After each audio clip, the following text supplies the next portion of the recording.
નમસ્કાર, હું છું ડોક્ટર વિશાલ મકવાણા. સ્વાગત છે ફરી એક વખત ફિઝિકલ એજ્યુકેશન બાય બીડુ ચેનલની અંદર. આજના વિડીયોની અંદર આપણે ભારતીય રમત છે. હવે ભારતીય રમત ઉપરથી યાદ આવે છે કે કઈ કઈ ભારતીય રમત છે એને તમારે કોમેન્ટની અંદર જણાવી દેવાનું છે. આજે તમને સ્ક્રીન ઉપર દેખાતું હશે ખોખો રમત છે, જે સંપૂર્ણ ભારતીય રમત છે.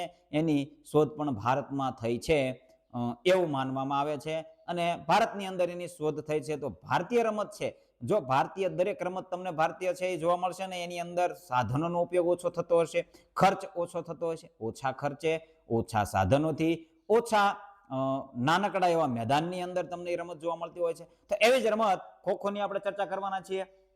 ખોખો રમતની અંદર જોઈએ તો ગતિ, ચપળતા, વ્યૂહરચના આ દરેક નો સંગમ જેની પાસે છે, જે ટીમ પાસે છે એ ટીમ છે એ સારું પ્રભુત્વ અથવા તો સારું પરફોર્મન્સ દેખાડી શકતા હોય છે.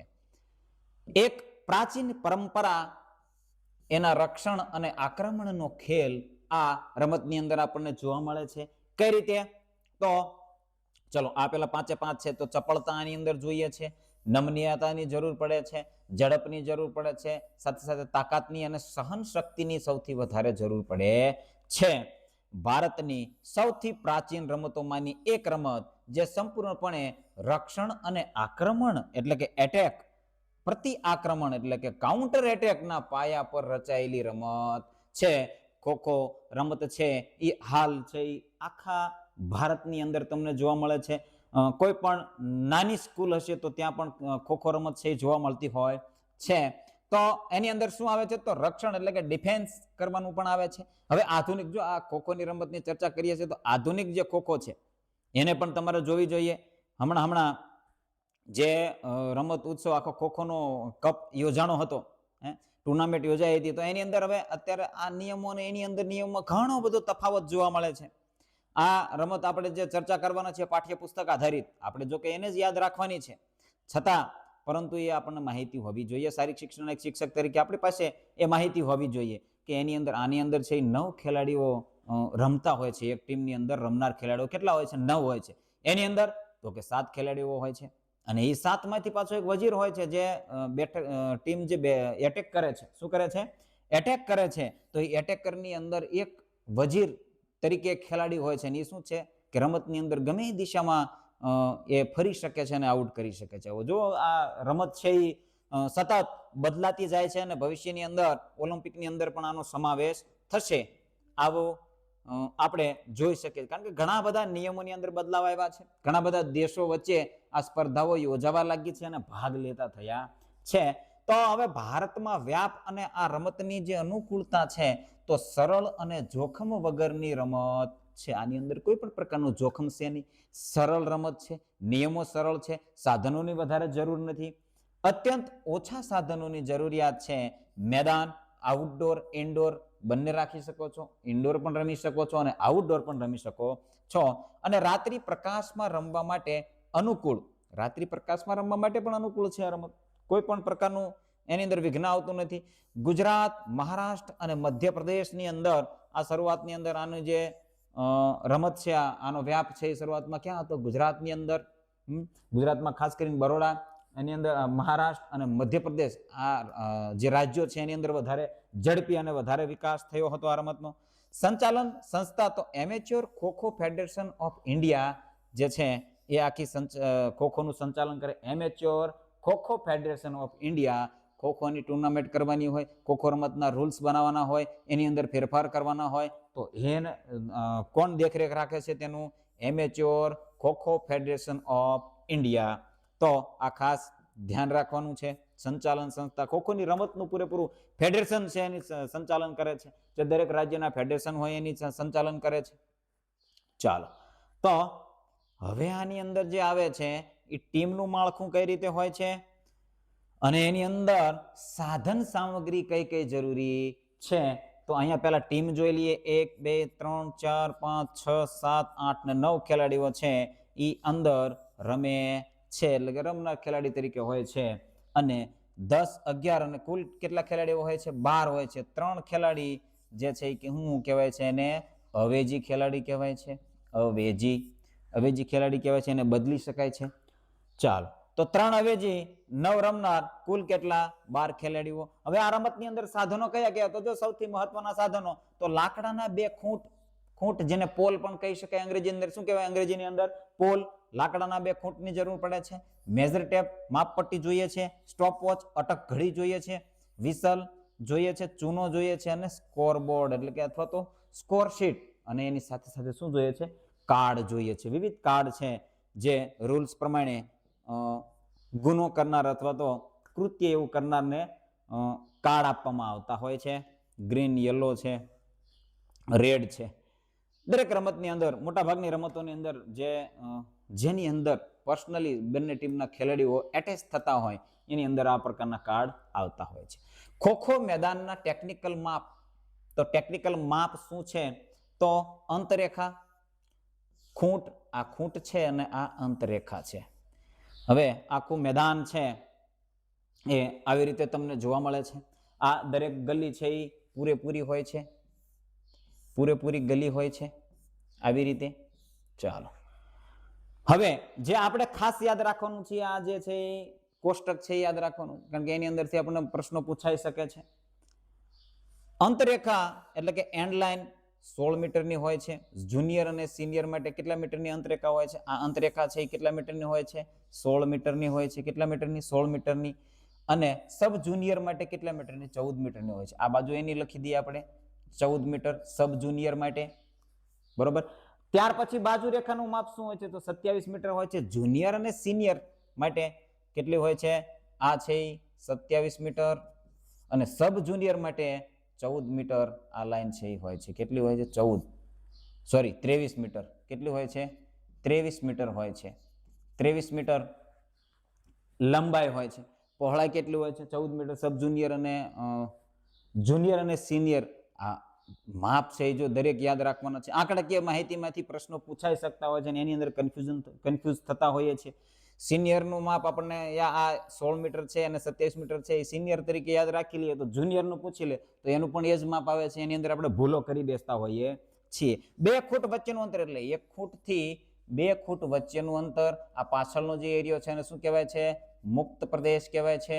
બંને બાજુ મુક્ત પ્રદેશ 1.5 એટલે કે 1.5 મીટરનો હોય છે. કેટલો હોય છે? 1.5 મીટરનો એરિયો બંને બાજુ હોય છે. અને 1 ફૂટથી બીજા ફૂટનું અંતર, હવે આ 1.5 મીટર અને આ 1.5 મીટર, 3 મીટરનું અંતર તમે લંબાઈમાંથી બાદ કરો એટલે તમને માપ ઓટોમેટિક મળી જશે. 24 મીટર છે તો જો અહીંયા 27 મીટર છે એમાંથી 3 બાદ કરો એટલે 24 મીટર આવે છે. 23 મીટર છે તો એમાંથી 3 બાદ કરો એટલે 20 મીટરનું અંતર આવે છે. તો આવી રીતે પણ તમે ટેકનિકલ રીતે પણ યાદ રાખી શકો છો. આ માપ છે 2 ચોરસ વચ્ચેનું અંતર એટલે કે આ એક ચોરસ અહીંયા હોય છે, અહીંયાથી બીજું ચોરસ હોય છે, એટલે કે આ એક ગલીથી બીજી ગલીનું અંતર તો કેટલું હોય છે? 2.30 મીટર હોય છે. કેટલું હોય છે? 2.30 મીટર હોય છે. અને 1.090 મીટર આની અંદર એટલે કે સબ જુનિયરની અંદર 1.90 મીટરનું અંતર હોય છે. આ જે કોષ્ટક છે એનો તમે સ્ક્રીનશોટ લઈ શકો છો અને એને વારંવાર રિપીટ કરશો એટલે તમને યાદ રહી જશે. ચાલો, હવે સમય રેખા અને દાવનું માળખું શું છે? તો 36 મિનિટ જેટલો સમય થતો હોય છે. 9 મિનિટ અને 3 મિનિટનો વિરામ, ત્યારબાદ ફરી 9 મિનિટની રમત. તો આવી રીતે 36 મિનિટ જેટલો કુલ સમય થતો હોય છે. આવું ચાલો, હવે વિરામ સમય છે એ સિનિયર માટે 6 મિનિટનો હોય છે અને સબ જુનિયર માટે 5 મિનિટનો હોય છે. કેટલો હોય છે? વિરામ સમય છે 6 મિનિટ. હવે 9, 3, 9 પછી ફરીથી 9, 3, 9 આવી રીતે 2 અહીંયાથી પછી હાફ ટાઈમનો આવે છે એટલે 6 મિનિટ અને સબ જુનિયર માટે 5 મિનિટનો સમય હોય છે. જો અહીંયા તમને અહીંયા લખીએ આપણે, જો 9 મિનિટનો એક હાફ રમાય છે, પછી એની અંદર 3 મિનિટનો બ્રેક આવે છે. કેટલો? 3 મિનિટનો બ્રેક આવે છે અને ફરીથી 9 મિનિટની રમત રમાય છે. ત્યારબાદ જે હાફ ટાઈમ આવે છે એની અંદર 6 મિનિટ છે એનો આરામ આપવામાં આવે છે. ફરીથી 9, 3, 9 ની રમત રમાય છે. ખ્યાલ આવે છે? તો આ રીતે આખી એક રમત પૂરી થાય છે. હવે આની અંદર જે એટેક કરનાર ખેલાડીઓ છે એ અહીંયા ડિફેન્ડર બને છે અને અહીંયા ડિફેન્ડર છે અહીંયા એટેકર બને છે. તો આવી રીતે વારાફરતી વારો રમતની અંદર આવતો હોય છે. દરેક ટુકડીને 2 વખત રમનાર એટલે કે ડિફેન્ડર અને 2 વખત મારનાર એટલે કે ચેઝર બનવાની તક મળે છે. ખ્યાલ આવ્યો?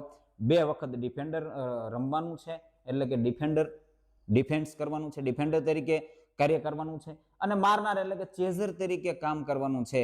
આવી રીતે 2 વખત વારો આવે છે અને અંતે જેટલા પોઈન્ટ મળે છે, વધારે પોઈન્ટ મેળવે છે એ ટીમ છે એ વિજેતા બનતી હોય છે.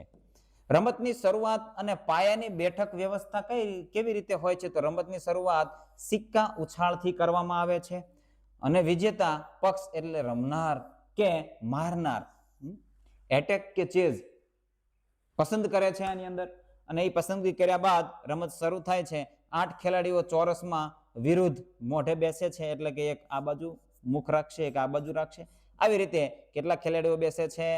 8 ખેલાડીઓ બેસે છે અને 9મો ખેલાડી પોલ પાસે ઊભો રહે છે અને વિસલની સંજ્ઞા સાથે આ રમત છે શરૂ થાય છે. અંદર 3 ખેલાડી, સામેની ટીમના 3 ખેલાડીઓ અંદર એન્ટર થાય છે. 3 આઉટ થાય પછી બીજા 3 એન્ટર થાય છે અને એ 3 આઉટ થાય પછી બીજા 3 એન્ટર થાય છે. આવી રીતે 3-3 ની જોડીની અંદર ખેલાડીઓ જે ચેઝર ખેલાડી છે એ રમવા આવે છે. ચાલો, હવે ખો આપવી અને સાચી પ્રક્રિયા એની શું છે? તો જો આની અંદર પોઝિશન, તો ખો આપવાની પોઝિશન છે બેઠેલા ખેલાડીની પીઠ પાછળ જવાનું. ક્યાં જવાનું છે? પીઠ પાછળથી ખો દેવાની છે, એના મુખ સામેથી ખો. જો વિરોધ ખેલાડી બેઠા હોય તો મુખ સામેથી ખો કબૂલવામાં આવતી નથી. પીઠ પાછળથી ખો દેવાની છે અને એક્શન કરવાની છે અને ફોલો થ્રુ પણ કરવાનો છે. ફોલો થ્રુ એટલે જો તમે અહીંયાથી ખો આપી, જે ખેલાડીઓ જે અંદર રમનાર ખેલાડી છે એને તમારે ચકમો આપવાનો છે અને ખો આપવાની છે. ખો જેવો આ ખેલાડી જાય એટલે તરત એની જગ્યાએ પાછું આપણે બેસી જવાનું છે. તો આ સાચી ખો છે. મોટેથી ખો બોલવાનું છે, મોટેથી, થોડું જોરથી બોલવાનું છે, રેફરીને સંભળાય એટલા અવાજે ખો બોલવાનું છે. પીઠ હથેળી પર હાથ વડે સ્પર્શ કરવો બંને ફરજિયાત છે. જો હાથ પણ સ્પર્શ કરવાનો છે અને ખો પણ બોલવાનો, બંને ફરજિયાત છે. ખો આપ્યા બાદ તરત જ તે ખેલાડીની ખાલી થયેલી જગ્યાએ બેસી જવાનું છે. ચાલો, માત્ર બોલવાથી કે સ્પર્શ કર્યા વગર ઊભું થવું એ ફાઉલ છે. જો હવે નીચે બેસેલો ખેલાડી છે એને એમ થાય છે કે મને ખો દેવાનો જ છે, પરંતુ પેલો ખેલાડી ખો દેતો નથી, એ થોડોક ઊંચો થાય છે અથવા તો ઊભો થઈ જાય છે, તો શું થાય છે? એનો ફાઉલ થાય છે. તો આવી રીતે ફાઉલના પણ ઘણા બધા નિયમો આવેલા હોય છે. રમનાર છે, ચેઝર છે, એના માટે કેટલા કડક નિયમો છે. શું છે? કડક નિયમો છે. શું કરવાનું છે? તો દિશા પકડવી, એકવાર દિશા લીધા પછી તે જ દિશામાં ખૂંટ સુધી જવું ફરજિયાત છે અથવા તો ખો આપવી. શું કીધું? કે ખો આપણને મળી છે, જે તરફ આપણે શોલ્ડર ફેરવા છે અથવા તો દિશા ફેરવી છે એ જ તરફ તમે ખૂંટ સુધી જઈ અને ત્યાંથી તમે પરત આવી શકો છો, અથવા તો તમે ખો આપી અને બીજા ખેલાડીઓને ખો આપી શકો છો. શરીરની સ્થિતિ તો ખભા અને મોઢાની દિશા મધ્યમ પટ્ટીને સમાંતર રહેવી જોઈએ. મધ્યમ પાટી છે એને સમાંતર તમે રાખો છો દિશા, અને તમે આગળ જાઓ છો જ્યાં સુધી, અને તમારે જે દિશા તમે જે તરફ ફર્યા તો એ તરફ તમારે જવું ફરજિયાત બની રહેતું હોય છે. નહીતર ફાઉલ, એની અંદર શોલ્ડર ફાઉલ આપે છે. કેવો ફાઉલ આપે છે? Shoulder foul. હવે રેખા ઓળંગવી, શું ન કરવું? તો રેખા ઓળંગવી એટલે કે મારનાર ખેલાડી મધ્ય પાટી સેન્ટર લાઈન ઓળંગી શકતો નથી. આ જે લાઈન છે એ, અને અહીંયા ખેલાડી એક બેઠો છે, અહીંયા બેઠો છે, અહીંયા બેઠો છે, અહીંયા બેઠો છે, તો અહીંયાથી દોડતો આ જે લાઈન છે એને ટચ કરી શકતો નથી. જો નિયમ ભંગ એટલે કે ફાઉલ થાય તો પંચ વિસલ વગાડી ખેલાડીને વિરુદ્ધ દિશામાં જવા નિર્દેશ કરે છે. જે તરફ દોડતો હોય એથી વિરુદ્ધ દિશામાં એને અથવા ખો આપવી પડે છે વિરુદ્ધ દિશાની અંદર. તો આવી રીતે ખોખોના ઘણા બધા નિયમો જોવા મળે છે. હવે બચાવ કરતા છે, બચાવ કરતા ડિફેન્ડર માટેના કેટલાક નિયમો છે અને આઉટ થવાના કારણો કેટલાક છે. તો ચેતવણી, જો રમનાર જાણી જોઈને બેઠેલા વિરોધી ખેલાડીઓને અડકશે, જે અંદર રમે છે તો એ ખેલાડી છે એ જાણી જોઈને બેઠેલા ખેલાડીઓને જાણી જોઈને એડ કરે છે વારંવાર. એક વખત રેફરી છે એ વિસલ મારી અને એને વોર્નિંગ આપશે અને પછી એને આઉટ પણ કરાર આપી શકે છે. ધક્કો મારશે તો પંચ દ્વારા ચેતવણી આપવામાં આવશે અને પછી એને આઉટ પણ આપી શકે છે. આઉટ થવાના નિયમો તો બાઉન્ડ્રી, જો રમનાર મેદાનની હદની બહાર વહી જાય, લાઈન છે એની બહાર વહી જાય, સાઈડ લાઈન છે, એન્ડ લાઈન છે, તો એની બહાર જતો રહે તો ખેલાડી આઉટ થાય છે. બહાર પગ મૂકે અથવા તો બહાર જ જતો રહે. સ્પર્શ, જો મારનાર ખેલાડી કોઈ પણ પ્રકારની ભૂલ કર્યા વગર એને સાચો સ્પર્શ કરે છે, ટચ કરે છે, તો એ ખેલાડી આઉટ ગણાય છે. તો આવી રીતે ચાલો, હવે મેન વસ્તુ છે આ કૌશલ્યો છે. તો આ કૌશલ્યો છે એ પણ આપણે યાદ રાખવાના છે, કારણ કે એના ઉપરથી પ્રશ્ન પૂછાતા હોય છે કે નીચેનામાંથી ખોખોનું કૌશલ્ય કયું છે, અથવા તો ખોખોનું કૌશલ્ય કયું નથી, અથવા બાસ્કેટબોલનું કૌશલ્ય કયું છે, બાસ્કેટબોલનું કૌશલ્ય કયું નથી, વોલીબોલનું કૌશલ્ય જણાવો. આવી રીતે પ્રશ્નો પૂછાઈ શકતા હોય છે. પીઠ પાછળ જઈ યોગ્ય રીતે થાપ મારવી, તો આ સામાન્ય ખો આપવાની ક્રિયા છે. પીઠ પાછળ જઈ એટલે બેઠેલો ખેલાડી હોવો જોઈએ. ચિત્રની અંદર ભલે બેઠેલો ખેલાડી, આને આપણે જો કે હમણાં પણ જોયું છે. તો આ ખો આપી એક કૌશલ્ય છે, અને કોના કૌશલ્ય છે? મારનાર પક્ષની કૌશલ્ય છે, મારનાર પક્ષના કૌશલ્ય છે. એવી જ રીતે 45 એની પહેલા આપણે આ ડૂક મારવી જોઈ લઈએ. તો ખૂટ પાસે પહોંચીને શરીરને નમાવીને કરવામાં આવતી અત્યંત ઝડપી હિલચાલ છે. એક હાથમાં બગલમાં પોલ રહે છે, અને બીજી બાજુથી આપણે એને જે રમનાર ખેલાડી છે એને આપણે ટચ કરવાનું અથવા તો અડકવાનું ટ્રાય કરતા હોઈએ છીએ, તો એને ડૂક મારી કહેવાય છે. જજમેન્ટ ખો કઈ રીતે આપવાની છે? તો અંતર અને સમયનો સચોટ અંદાજ કાઢી 45 ડિગ્રીના ખૂણે અપાતી સ્માર્ટ ખો છે, કે પોલે ખેલાડી ઊભો છે અને એ ખેલાડીને આપણે અહીંયાથી દૂર પણ કરવાનો છે. એવી રીતે જજમેન્ટ લઈને ખો આપીએ કે જે ખૂંટ ઉપર છે, એટલે કે પોલ ઉપર ખેલાડી છે, એને એવું લાગે કે આ છે એ મારી પાસે જ આવે છે, પરંતુ એની પાસે ન આવતા આપણે ખો દઈએ છીએ. જે બેઠેલો ખેલાડી છે અહીંયા બેઠો હોય તો 45 ડિગ્રીએ એને ટચ કરવા કોશિશ કરે છે. ખ્યાલ આવે છે? ચાલો, ત્યારબાદ ડાઈવ મારવી. દૂરના ખેલાડીને પકડવા હવામાં લાંબી ફાળ ભરવી, છાતી જમીન પર ન પછડાય તેનું ધ્યાન રાખવાનું છે. ડાઈવ મારવું કૌશલ્ય છે એ ખૂબ જ અગત્યનું છે. રનિંગ કરતા રનિંગ ડાઈવ મારતા હોય છે, અને સ્થિર ડાઈવ પણ મારતા હોય છે. તો તરત જ તમે ખેલાડી પાછળ દોડો છો અને તમારાથી થોડા અંતરે દૂર છે, તો તમે ડાઈવ મારી અને એ ખેલાડીને ટચ કરવાનો પ્રયત્ન કરી શકો છો. ફાઉલ ન થાય તો તમને એ ખેલાડી છે એનો પોઈન્ટ મળતો હોય છે. ચલો, હવે વ્યૂહરચના છે. તો હવે જે આપણે પહેલા જોયું કે હવે આ બચાવ પક્ષની જે હિલચાલ છે અથવા તો એની ક્રિયા છે, રમનાર ખેલાડીઓ છે એના કૌશલ્ય છે. તો કયા કયા છે? સિંગલ ચેન છે. ચલો, સિંગલ ચેન છે. અહીંયા બેઠેલા ખેલાડી છે તો આવી રીતે સિંગલ ચેન કરી અને રમે છે. ખ્યાલ આવે છે? આવી રીતે. તો એક પછી એક બેઠેલા ખેલાડીની પીઠ પાછળથી ઝિગઝેગ. ક્યાંથી? જો કઈ આ પ્રશ્ન પૂછાય કે સિંગલ ચેનની અંદર રમનાર ખેલાડી ક્યાંથી પસાર થાય છે? તો પીઠ પાછળથી. ક્યાંથી થાય છે? પીઠ પાછળથી પસાર થાય છે. એવી રીતે ડબલ ચેન છે. તો એની અંદર બે ખેલાડી છોડી ત્રીજા ખેલાડી, એટલે કે 1 અને 2 છોડી અને ત્રીજા ખેલાડીની પીઠ પાછળથી નીકળે છે. પાછળથી પસાર થવું લાંબા સમય માટે ઉત્તમ છે. હવે આ લાંબા સમય માટે ઉત્તમ છે. જો આ 2 ખેલાડી છોડીને ત્રીજાની પીઠ પાછળ નીકળવાનું છે, અને અહીંયા 2 મૂકી અને ફરીથી ખૂટે જવાનું છે. પછી અહીંયાથી આવો છો એટલે અહીંયાથી નીકળી અહીંયાથી આવી રીતે જવાનું હોય છે. ચાલો, પછી ગોળ રમત આવે છે. તો ખેલાડીઓ છે, ધારો કે અહીંયા છે તો ગોળ રમત, અહીંથી અહીંયા જાય છે, અહીંથી આટલાની અંદર ખેલાડી ગોળ ગોળ ગોળ ગોળ ફરે છે, અહીંથી આમ આવે છે તો આમ જતો રહે છે, આમ આવે છે આમ. તો એને શું કહેવાય છે? ગોળ રમત કહેવાય છે. અંગ્રેજી આંઠડા પ્રમાણે પણ આ રમત રમાતી હોય છે. ગોળ રમત છે. જો અહીંથી ખેલાડી ખોદે છે તો આમ જતો રહે છે. ચાલો, હવે પલટી મારવી. તો મોં સામેની પલટી અથવા પીઠ પાછળની પલટી. પલટીના કેટલા પ્રકાર છે? 2 પલટી. તો મોં સામેની એટલે સામે છે, મોં આપણા તરફ ખેલાડી આવે છે તો પલટી મારવો અથવા એને અચકાવવો, ડુકાવવો, આવા ઘણા બધા શબ્દો છે એ વપરાતા હોય છે. અને પીઠ પાછળની પલટી, તો એની અંદર શું છે? આપણે આગળ જતા હોઈએ છીએ, ખેલાડી આપણી પાછળ આવે છે, તો એ પીઠ પાછળની પલટી મારવામાં, જે પલટી મારે છે ખેલાડીને પીઠ પાછળની પલટી કહેવામાં આવે છે. ચાલો, તો આવી રીતે હવે જે ફોલોવન છે, આ રમતની અંદર ફોલોવન, જે ક્રિકેટની અંદર ફોલોવન આવે છે, એવી રીતે આની અંદર પણ તમે ફોલોવન આપી શકો છો. ફોલોવન કઈ રીતે? તો કે અંતે સૌથી વધુ ગુણ મેળવનાર ટીમને વિજેતા જાહેર કરવામાં આવે છે. એક વારીનો સમય 9 મિનિટ, સિનિયર માટે 7 મિનિટ, સબ જુનિયર માટે 7, 2, 7, અને એવી રીતે આની અંદર કેટલા હોય છે? આપણે સિનિયરની અંદર 9, 3, 9, પછી 6 મિનિટનો ગેપ અને 9, 3, 9. જો બંને ટીમના સ્કોરમાં 9 કે તેથી વધુ ગુણનો તફાવત હોય તો વિજય